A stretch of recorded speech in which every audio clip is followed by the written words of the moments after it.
Good morning, Mother Oafers.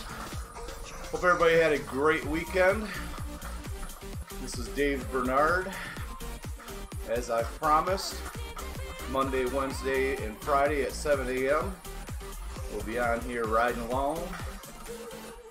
As you can see in the title today, at around 7:30, we'll start to discuss how to motivate yourself, how to keep yourself motivated.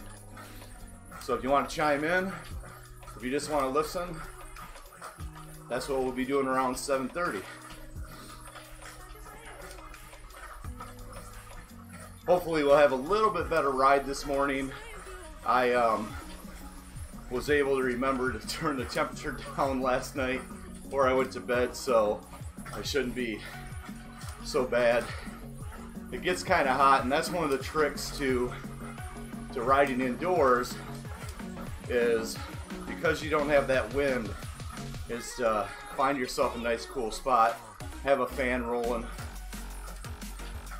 I happen to have a ceiling fan above me, and then I try to keep the temperature of my room around 60 to 62 degrees.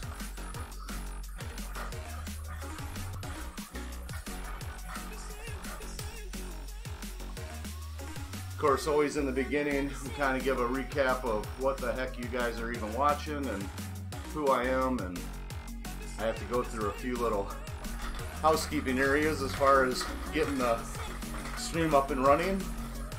So if you ever want to stay on this journey with me, usually the first 15 minutes or so, I'm just kind of giving the backstory.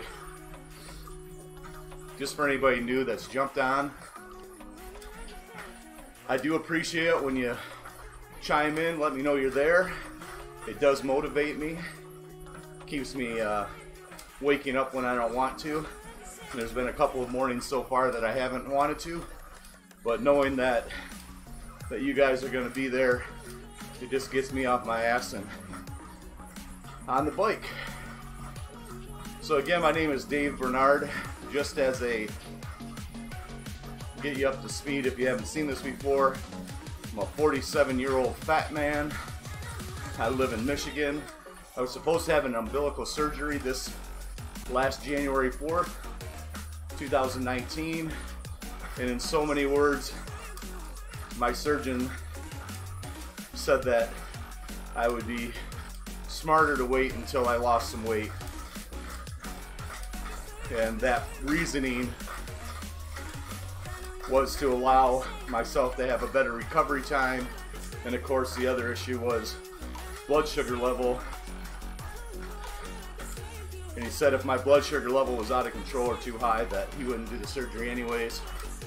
And so I've chosen to get off my ass and start working out again. And my choice of exercise this time around is cycling. And of course, I'm cycling on my Raleigh Willard 2 gravel bike attached to a Wahoo Kickr 18.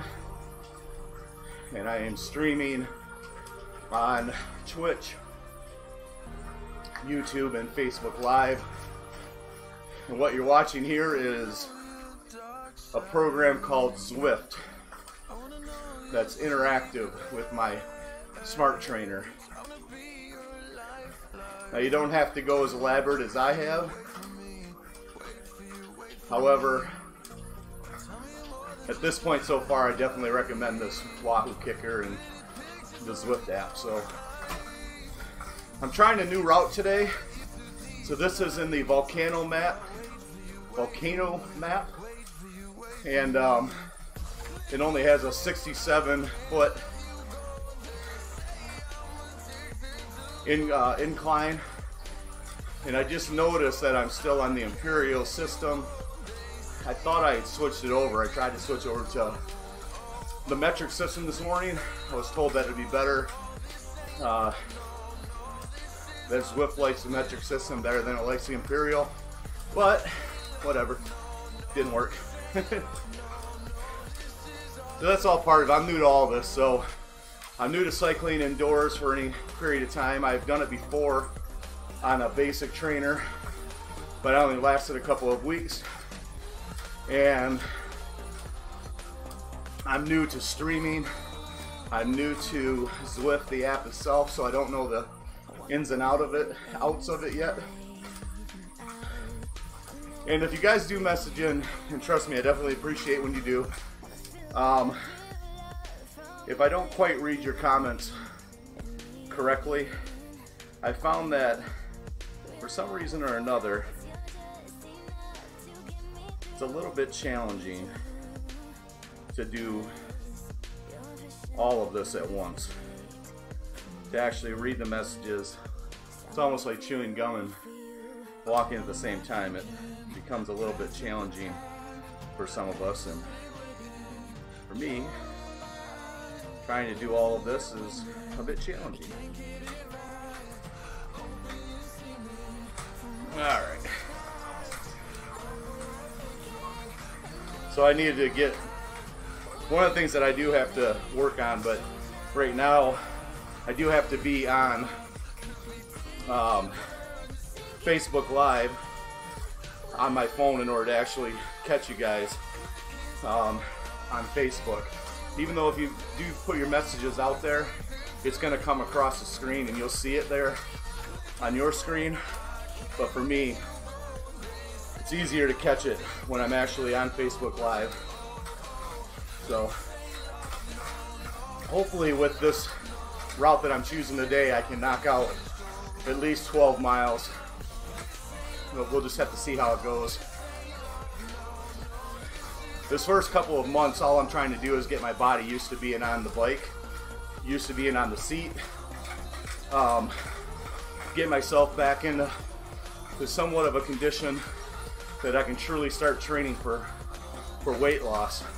And I plan on building my own program for that gives me the intervals that I need, that I know work for fat loss. As you'll see on the screen, I've been through this before, back in 2012, and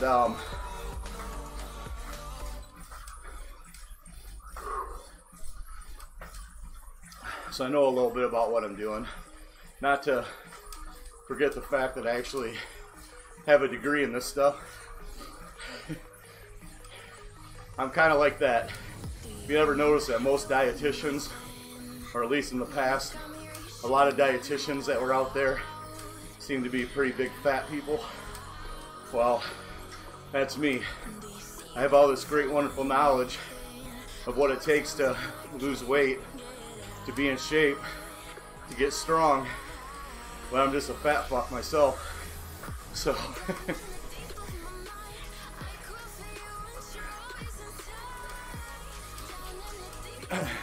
and again, I follow kind of a similar path each one of these streams, which is starting out the day with catching everybody up to speed of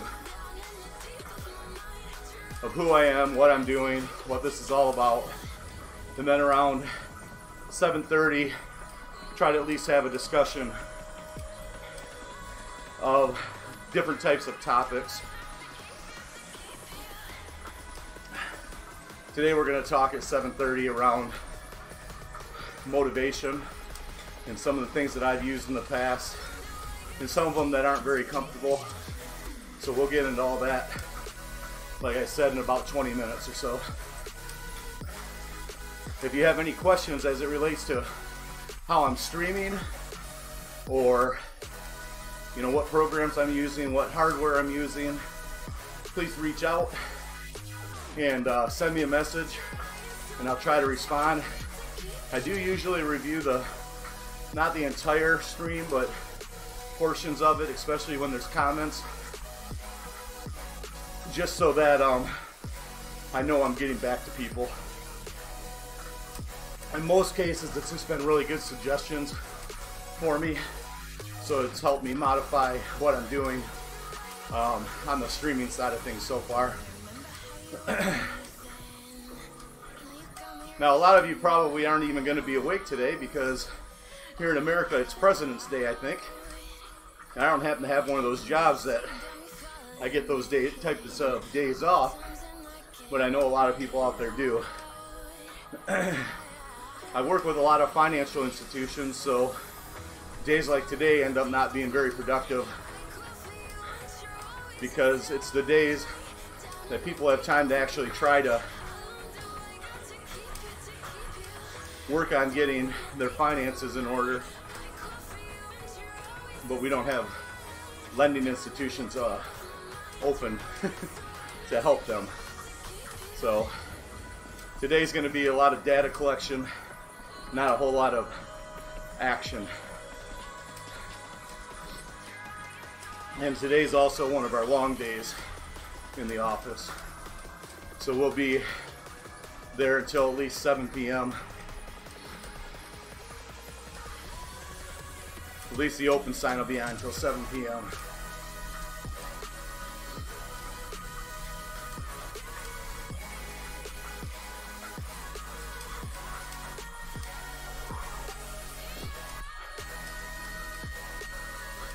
No.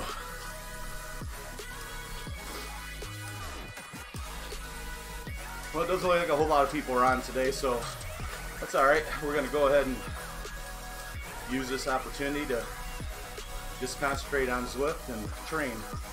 So if I'm not speaking a whole lot, that's why. But just remember, it does help me when I know you're there. Keeps me waking up. You're kind of my personal accountability. So even if it's just one person that waves or says hi, that helps me out.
about 5 minutes, we'll start talking about motivation and how to motivate yourself.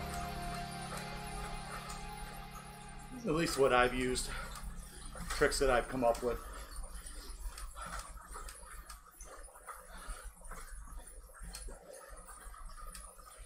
A lot of it's going to revolve around my before and after from 2012 and what I did back then.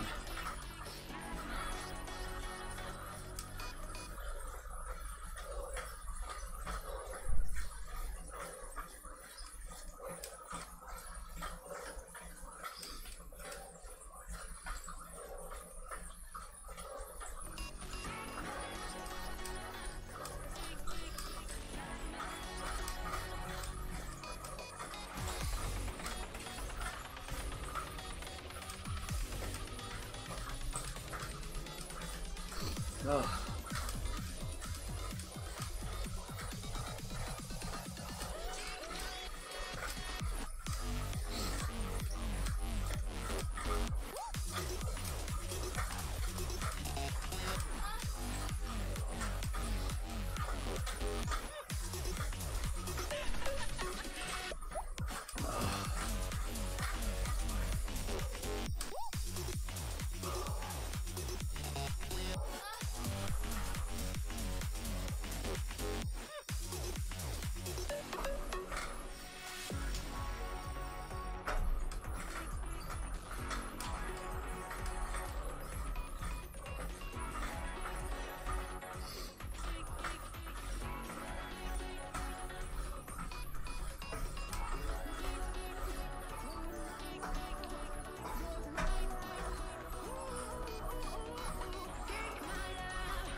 Alright guys, well, if you've just jumped on, it is 7:30, and so we're going to get into today's discussion while I try to finish out this last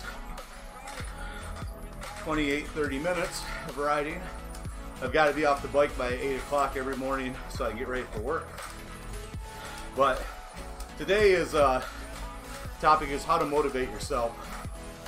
Now you might think that because I am currently 313 pounds that maybe I wouldn't be the person to talk about this, but as some of you remember and some of you can see, I've been down this path before back in 2012 and so I've been trying to put together kind of a list of things that worked for me back then so that I can repeat them. It really doesn't matter why I'm fat again, just a matter of what am I going to do about it. And of course, I'm going to ride my bike as part of it, for sure. But there were a few things back then that definitely worked. And you're always going to hear people talk about, you know, find your why. And I think that that's extremely important. And it's sometimes difficult to do on your own. But, you know, the process of problem solving when it comes to a system called the 5 whys is that you continue to dig until you find really what is at the root cause of whatever your issue is.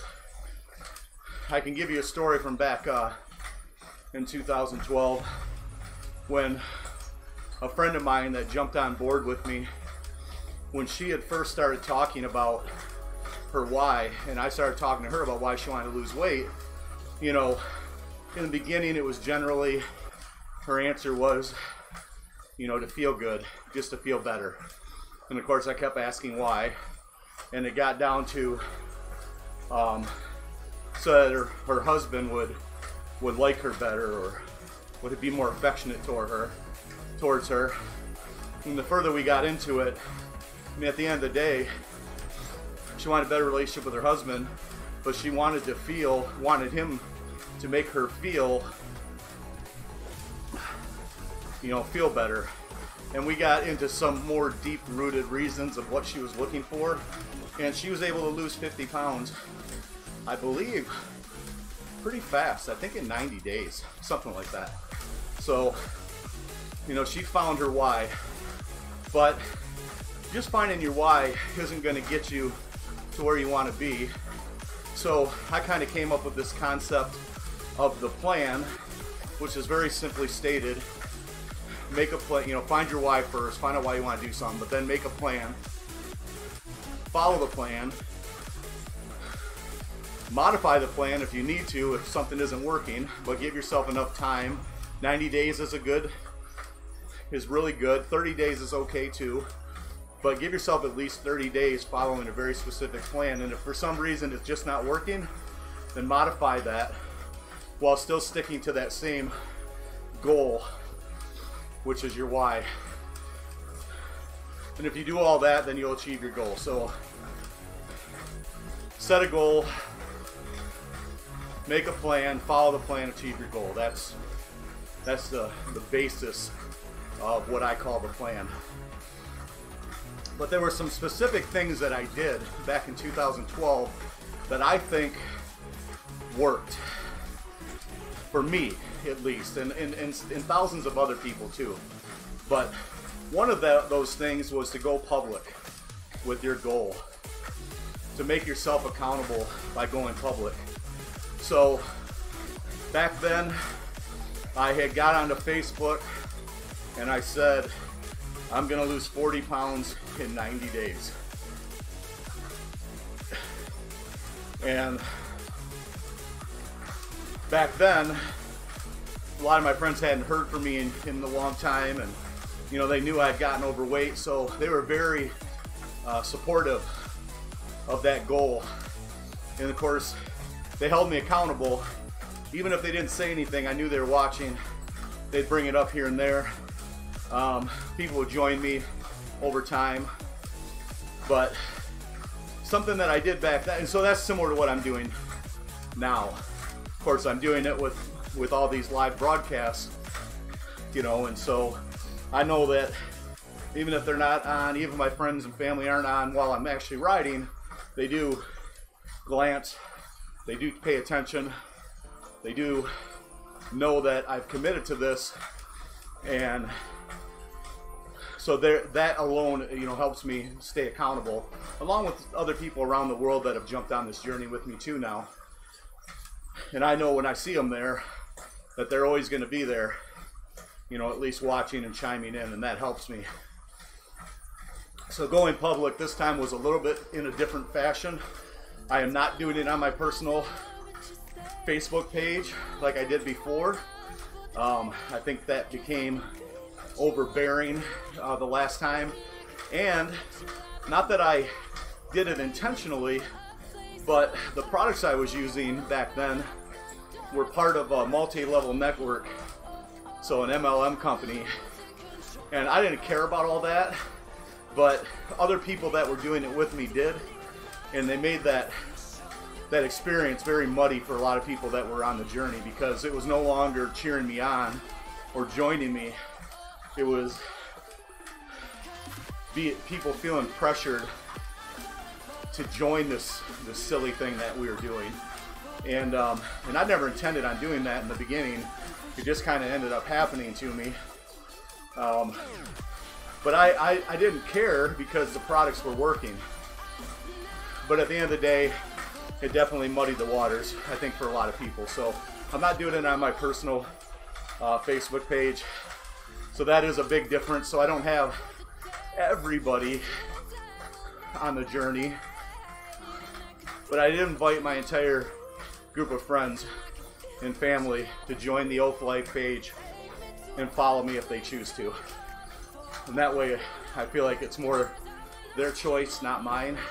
But going public definitely helps. It would be a lot stronger for me personally if it was on my personal Facebook page, but I have reasons why I'm not doing that. So you want to see what kind of balls you've got, go tell the world you're going to go lose all this weight and then stick to that. So that was one of the things that I know helped me back then. Another thing is that I stayed very consistent in what I was doing. And so I always say 90% of the time I was following the diet and I was following my exercise plan. And that is definitely part of it.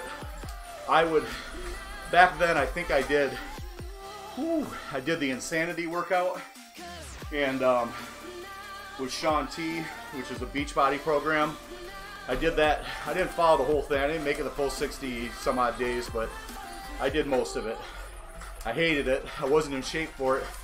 I wasn't coordinated to do a lot of it, but I stuck to that plan until the weather got nice out, because I started my first journey February 1st, 2012.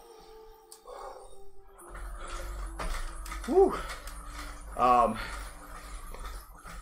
So staying consistent, and right now I'm not doing enough this time around yet, but I'm trying to get honestly my body used to cycling again, getting my ass used to the seat, which I'm doing a lot better. I mean, I'm 40 minutes into today's ride, and it's only just starting to get to me a little. So that I'm getting better every week. But staying consistent for me right now, that's Monday, Wednesday, and Friday, and that's when I'm streaming. I feel like I'm almost ready to start going 5 days a week, and I may do some short 30-minute rides on Tuesdays and Thursdays, just to build myself up to that. But staying consistent also matters. You got to stick to the program. You got to keep going. So going public, staying consistent. But there was a thing so to give you guys a little bit of an update here, I haven't lost any weight since I started. A lot of that's the diet. Some of it's a supplement I was taking that was actually hurting me. It jacked my blood pressure up, and I shouldn't have been taking it. So once I realized what was going on, I stopped. And I can share that with you if you want to private message me, because it's not a bad product. It's just not something I should have been taking with my current medical conditions and my weight and. So not a bad product, just not a good one for me. Powerful, but so that jacked me up a little bit, but even that's an excuse. I mean, at the end of the day, I haven't been eating right, and I haven't been exercising enough, in my opinion. So I'm gonna have to change some things. But one of the things that I did different back then, and it was one of the tricks that nobody really realized I was doing, but it did work, and it worked over time. But I weighed in, back then it was every Tuesday. No, it wasn't, it was Wednesday. So it was weigh-in Wednesday. I'm gonna bring that back. And I'm gonna do it at least on Wednesdays here on the stream. And I'm gonna put it up, let's see, I'm gonna put it up there somewhere, so that it kind of is a running chart, or at least numbers. And I'll try to do it in both pounds and kilograms, so that other people from around the world can gauge where I'm at and what I've accomplished. So how that worked for me last time around is that I started weighing in, like I said, every Tuesday. Now I was weighing myself more often than that because I was trying to figure out what worked for me as far as the food I could eat and how it affected me. And there were some tricks that I learned back then that worked for me, such as I had a problem eating late at night, and I got to a point where I would eat oatmeal before I went to bed, and it was very dry oatmeal, whether that mattered or not. Actually, it seemed to matter. And it seemed like I always lost weight the next morning when I did that. But a lot of times, what people didn't see in that journey was that, let's say I lost a pound, last week I'd lost a pound. Well, as I was weighing myself throughout the week, I would, you know, I would notice that I was gaining weight. Well, I didn't want to weigh in the next Wednesday and have to say that I failed by gaining weight.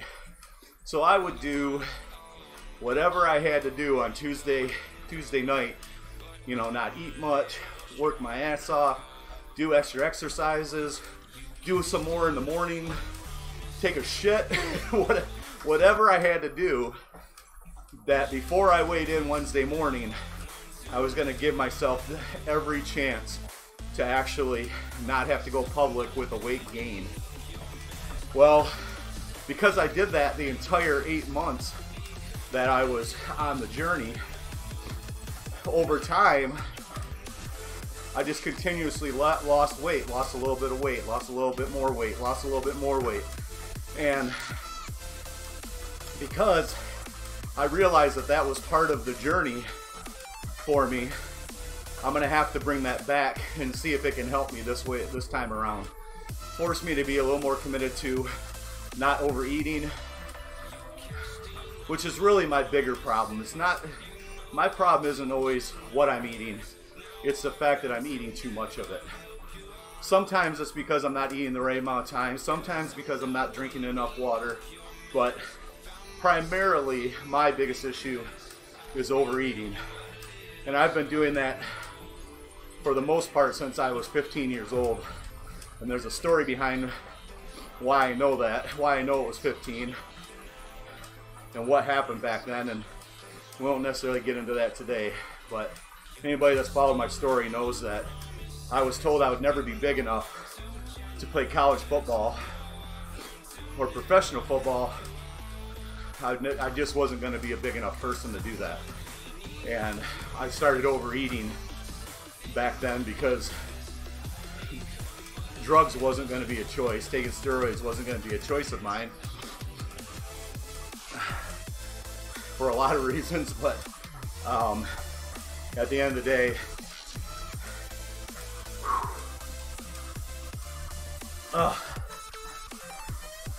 well, hey, you know what? This is kind of funny. I don't know if you guys can see this or not. I think my head's covering it up, but it looks like I'm on the board. I'm ranked 14th on this ride this morning, which, you know, for most people that would probably piss them off, but to even be on the damn board is pretty cool to me.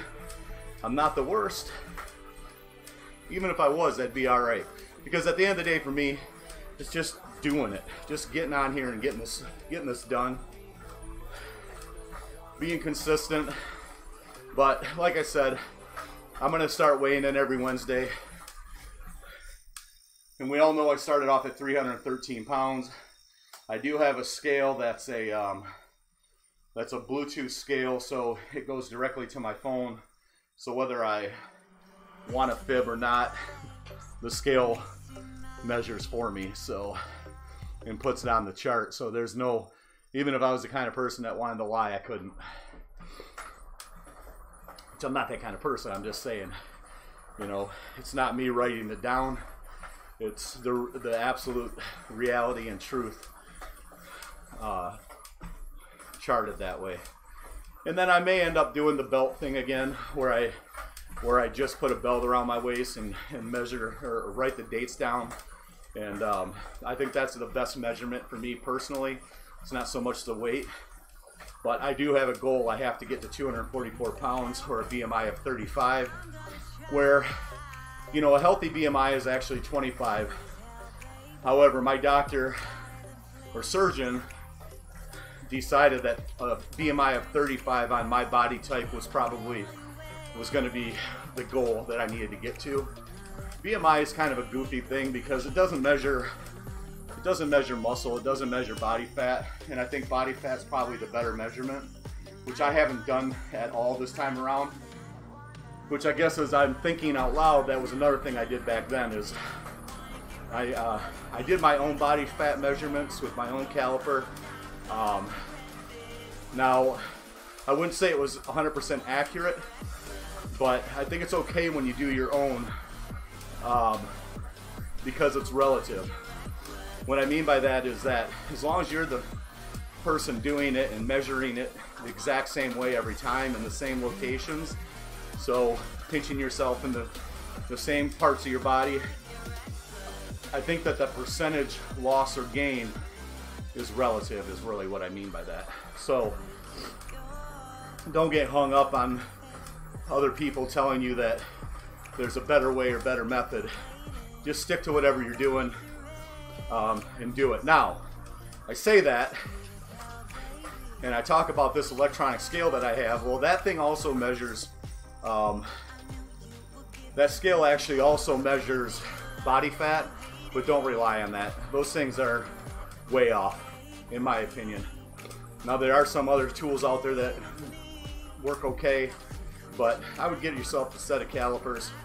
Go on to Amazon. If I remember, I'll put a link into what I use, and just start doing that. Learn how to do it and be consistent with that on the body fat side of things. Like I said, it won't be the most accurate measurement, but it'll be close. And as long as you're the one that keeps doing it, whew, that consistency will be relative to how you're doing. And just realize that, you know, I know some people like to embellish a little here and there. It doesn't matter to anybody else but you. So don't think that, you know, for example, it just reminds me of another person that joined me on that journey, you know, 6 years ago or 5 or 6 years ago. And this person was very heavy and really did need to do something. And by the way, I don't think that anything I do is special. I think that if you've got something you enjoy doing, then do that. I think that actually is another part of it. So I'll get back to this story of this friend of mine in a minute. But it's important to note that you got to do what you know, you got to do something that either challenges you, but you also don't mind doing. That's part of why I really am a fan of boot camps, because the power behind those boot camps is you have a consistency of those friends, and it makes it fun, and you're not the only one. And you know, if you feel like you're going to be the most out of shape person there and that's why you're not going, then go find a friend that's just as out of shape as you, and you can both go and have fun with it. You know, who cares what you look like? I mean, you'll notice that you have friends that do this kind of thing and they're having a great time. And I promise you, a large portion of those people are not athletic. They are not in shape. They are not good at anything they're doing, and it doesn't matter to them because they're having fun and they're doing something. But anyways, back to this friend of mine. Now, he needed to do something. And he jumped on this journey and he started weighing himself, you know, started telling everybody what he was going to do. He did it all. He said, here's what I'm going to do. And then he started weighing himself and making that public.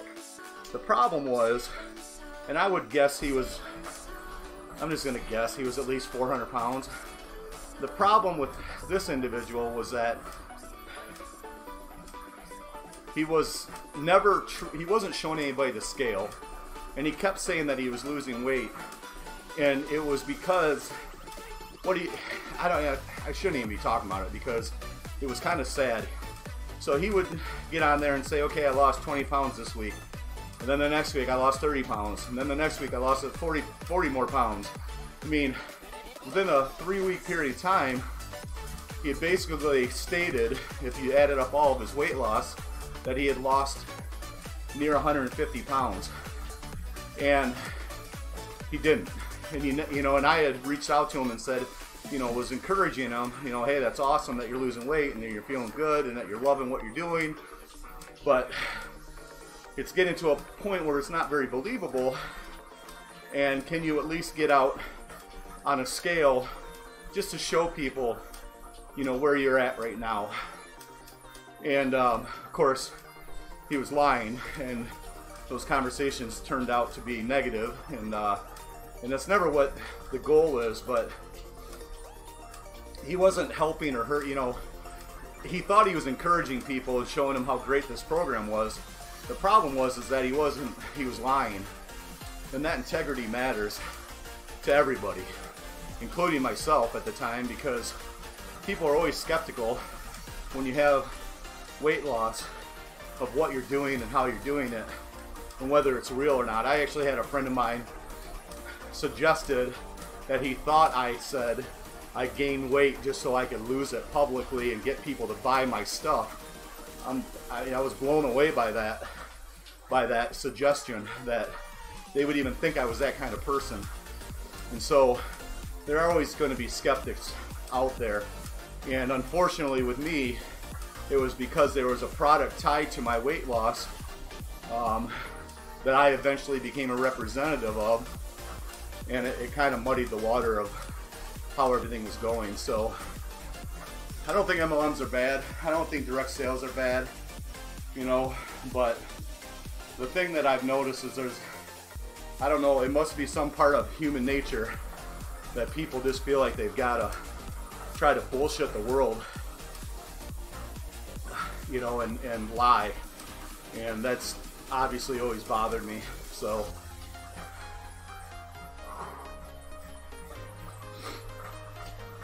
oh, son of a bitch. So anyways, that's just a thing, that's just how I did it back in 2012. I made my journey public. I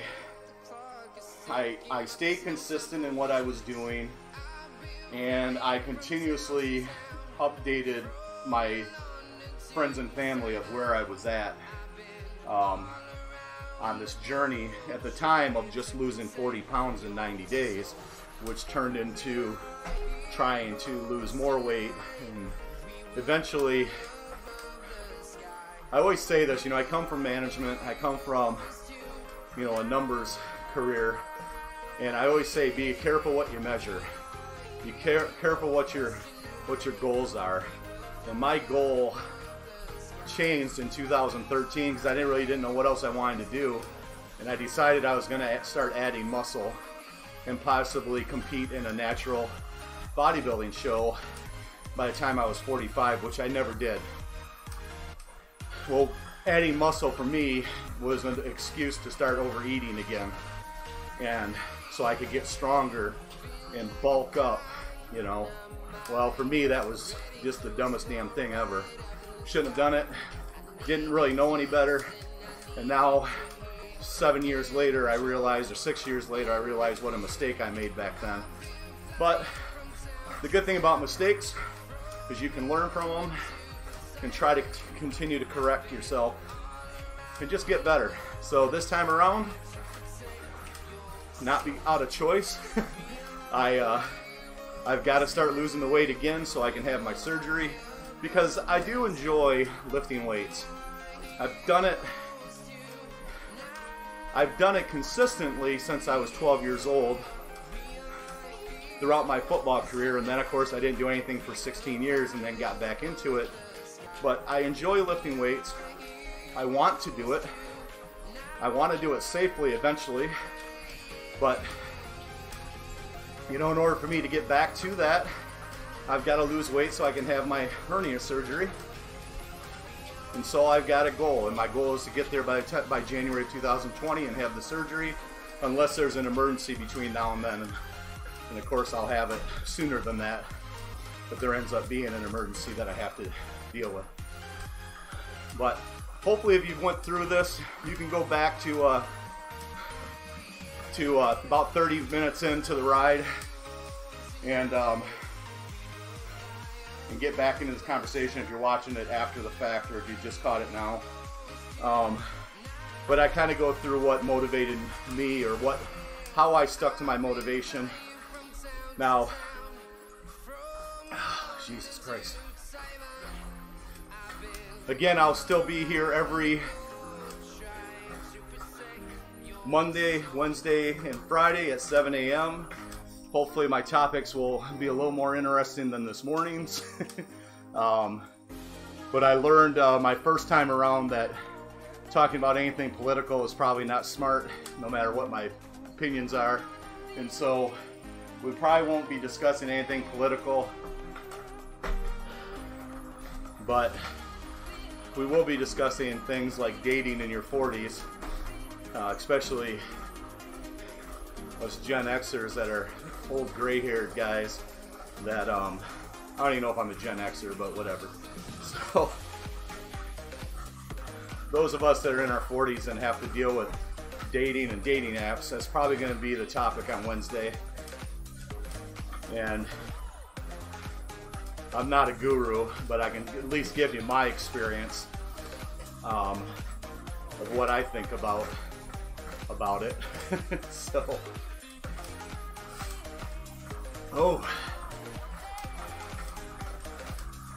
and today, if you caught some of this video this morning, just didn't talk for probably for about 20 minutes of the ride at all because there was nobody on that I could see, and I just decided I wanted to concentrate on the ride itself. I'm surprised I didn't put as many miles on as I thought I would. I thought I would hit close to 13 miles, and I'm going to be lucky to hit 12. So I think what I'm going to do here, since I'm at 11.6, is I'm just going to do what I can the last 30 seconds or so. It may even go a couple minutes over and just get to that 12 miles. Just so I can say I did it. It'd be awesome if I could do it within that 60-minute period of time, but we'll see. 0.2 with 10 seconds. Come on, man. I don't think I would make it. I didn't make it. Woo! Well, there you go. Another ride in, another hour, almost 12 miles. Matter of fact, I'll just kind of slowly pedal along here and see if we can pull off that last 10th of a mile. Need to cool down anyways. Oh man, guys. Woo! Of course, we got a gradient we got to go up, so that sucks.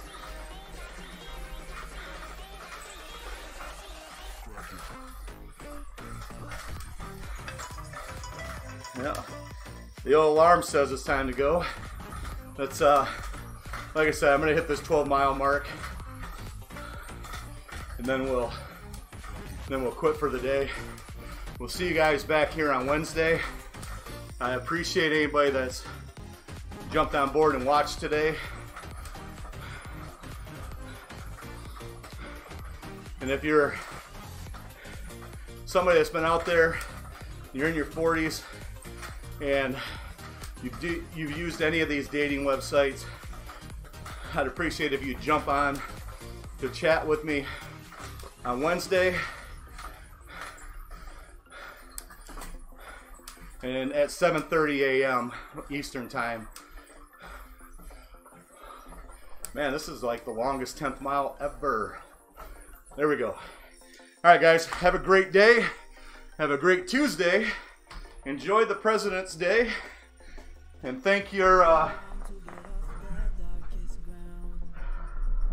thank your boss for letting you have the day off if he has, or the federal government for creating this holiday. I, on the other hand, am heading to work, so we will ride at you later.